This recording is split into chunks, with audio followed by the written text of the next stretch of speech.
tips channel, a YouTube channel on health tips. Please like, share, and subscribe. Feel free to comment, ask any questions. I am Dr. Charles, your presenter. The topic we are going to discuss today are the menstruation disorders. We have a number of them and we are going to be discussed one at a go. But first, let us begin by defining these abbreviations.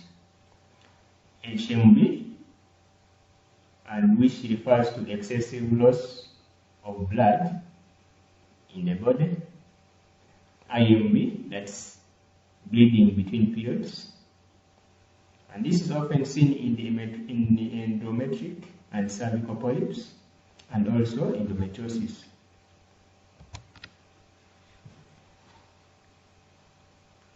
HMB, repeated. PCB, bleeding after sex, often associated with cervical abnormality. PMB, bleeding more than 1 year after cessation of periods. And if such occurs, exclude endometrial pathology or vaginal atrophy. BEO, bleeding of endometrial origin. All those have their significances, and we shall be seeing them as we shall be tackling one at a go. So we are going to begin with HMB as our main topic today.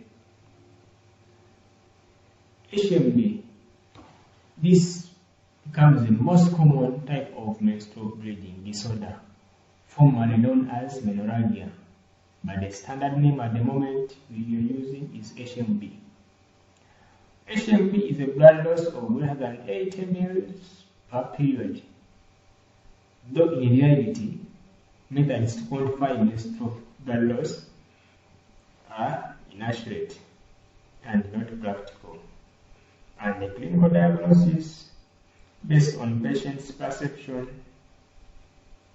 of the blood loss is preferred. So always depend on what the patient or client has told you for better diagnosis.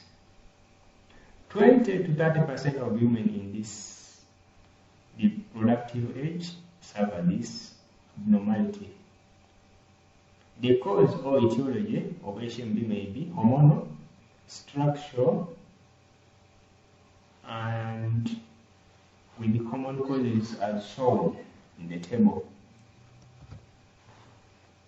The first one being fibroids, which accounts for 30%, adenomyosis accounting for 70%, endometrial polyps also covered them, coagulation disorders, AG1 von Willebrand disease, hemophilia, pelvic inflammatory disease or PID, thyroid disease, drug therapy, e.g. blood thinners like warfarin, aspirin, enoxaparin, intrauterine device, endometrial or cervical carcinoma. Now, I'll be defining at least each of these to be more familiar with them. Adenomyosis,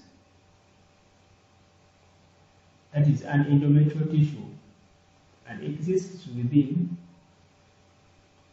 and grows into the uterine wall. Often occurs late in childbearing years and typically disappears after menopause.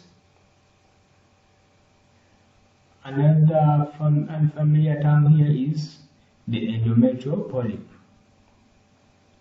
It is usually attached to the inner wall of the uterus, but is non-cancerous. And the other ones, we shall be looking at them as we go on. Maybe you can look at the cervical carcinoma, That is, it is a malignant tumor of the cervix. And can always be prevented by doing a screening using a pap smear or someone getting HPV vaccine, that's the human papilloma vaccine, which always is given to avoid cervical cancer. So as you can see in this photo, this is what we call a fibroid. You can see these swellings here. These are all swelling, these are abnormalities, these are fibroids. As you can see here in different areas, all these are abnormalities, as you can see.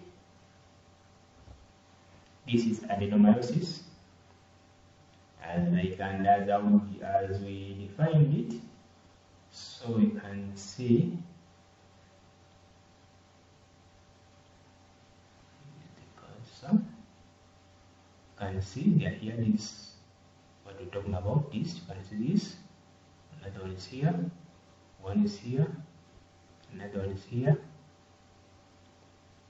So you can see that these are all abnormalities. The polyp, as you can see in this circle, is here. That is the endometrial polyp.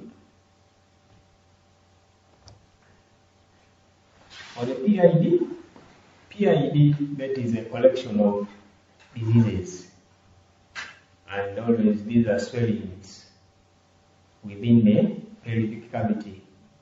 It can be anywhere, either the fallopian tube, can be the uterus, but the most common one is the fallopian tube, like you can see in this photo. You can see this fallopian tube is swollen, it is bigger than this other one here. This is the normal one, this is the abnormal one. And this is what we call salpingitis, this swelling of the fallopian tube. And is one of the diseases grouped as PID.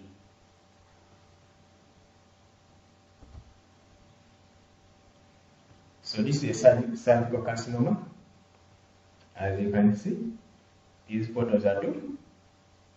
This is the vaginal canal, and this is the cervix. This is the opening. So you can see this one magnified here. This is the swelling, this is the carcinoma, this is a tumor. This is what we call a cervical cancer in short.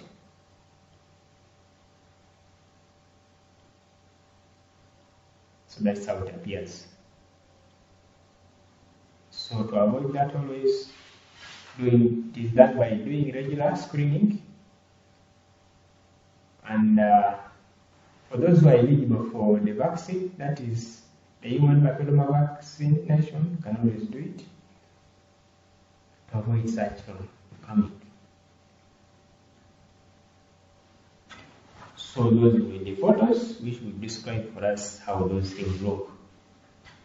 So despite investigations, often no pathology can be identified. So BEO is a diagnosis of exclusion. Disordered prostaglandin production has also been implicated as the etiology of BEO and has abnormalities of endometrial vascular development.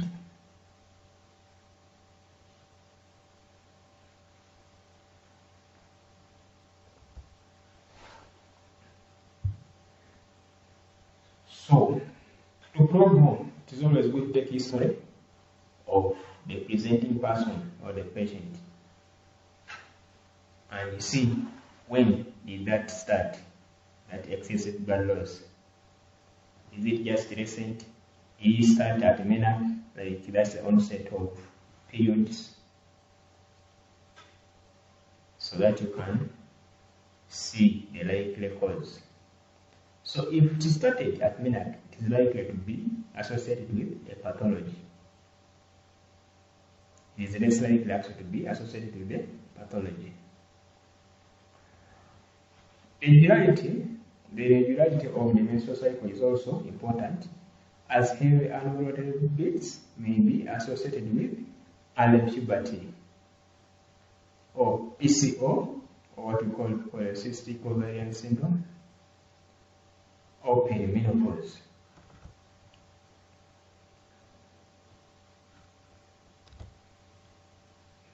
So how are the symptoms associated with certain diseases as they occur? As you can see outlined in the table on your screen. Irregular period or irregular bleedings, which may include postcoital bleeding. Postcoital means bleeding after sex. Intermenstrual bleeding, meaning bleeding in between periods, meaning someone you get your periods or they are done before the other cycle begins, you begin to have periods in between. And those ones are suggestive of a cervical polyp, or often a cervical abnormality. Excessive bruising, bleeding for other side, history of PPH that's postpartum hemorrhage, that's bleeding after delivery, excessive bleeding with dental extraction, excessive post-operation bleeding, family history of bleeding problem, then you can always expect a coagulation problem. Either can be having what we call van Willebrand's disease, hemophilia, or any other defect within the coagulation system. Unusual vaginal discharge can always be suggestive of a PID. Urinary symptoms, abdominal mass or abdominal fullness can always be due to pressure from fibroids.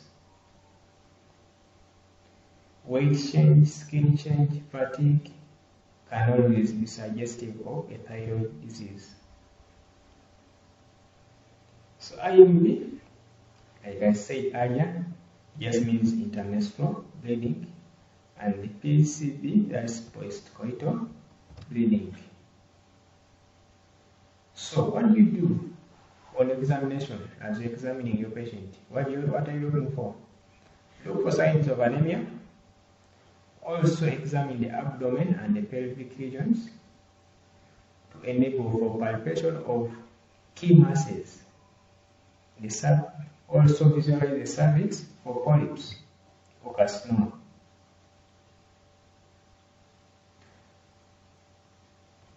And also at the same time, if the pelvic infections are suspected, and also sometimes do an ultrasound. Cervical smear can also always be taken if one is due to rule out things like carcinomas.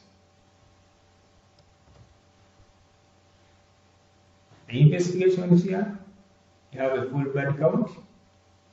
Because someone always bleeds, you need to know, is that person anemic? Have they lost too much blood? Can always help you. Coagulation screening, if that problem has always been there since the onset of menarche, or having any family history of coagulation defects.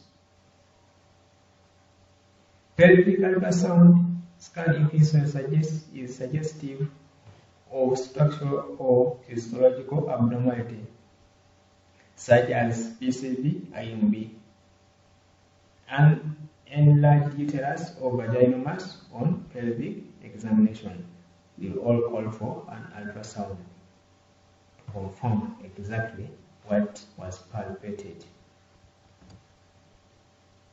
High vaginal and endocervical swabs can always be done.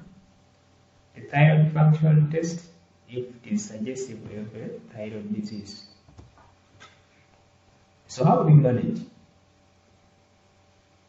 So I have basically two modes of management for these people. We have the medical and the surgical. But we are going to explore more on the medical. And the first one on medical we have here is the levonorgestrel intrauterine system, which always reduces the blood loss to about 95% by 1 year. This method is highly active and effective and is an alternative to surgical treatment and has very few side effects.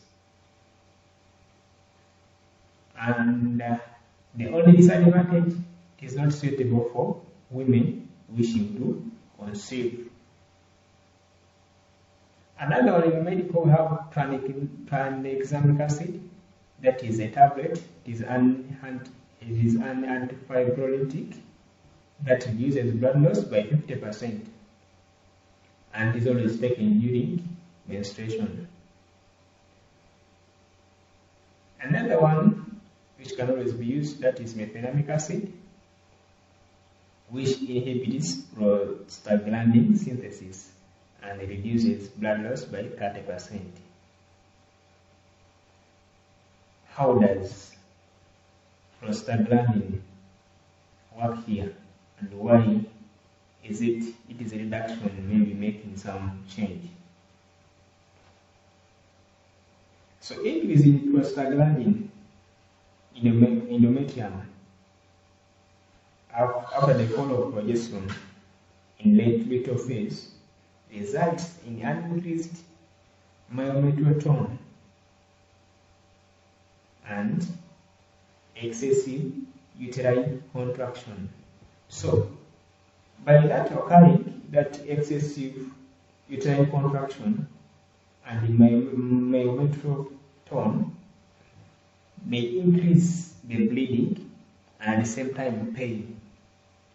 That's why methylamic acid, after being given on inhibiting the prostaglandin synthesis, it may always reduce the blood loss because the tone and the contractions are reduced. Noradistalone is another one which is always taken 15 milligrams from day 6 between the 6 of the cycle. We also have gonadotropin analogs or gonadotropin releasing hormone agonists. They can also be used and improve the quality. And these act on the pituitary to stop the production of estrogen, resulting into amenorrhea. They are used in short term as they result into hypo or estrogenic state that predisposes to osteoporosis.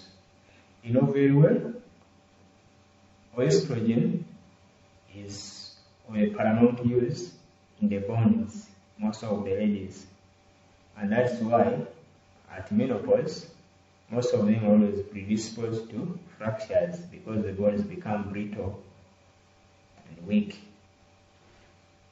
So, if someone overuses gonadotropin releasing hormone agonists, that is most likely to happen. That's why you use them at a shorter period.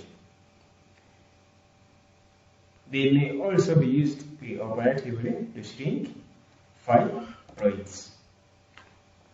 How do you manage the acute HMB?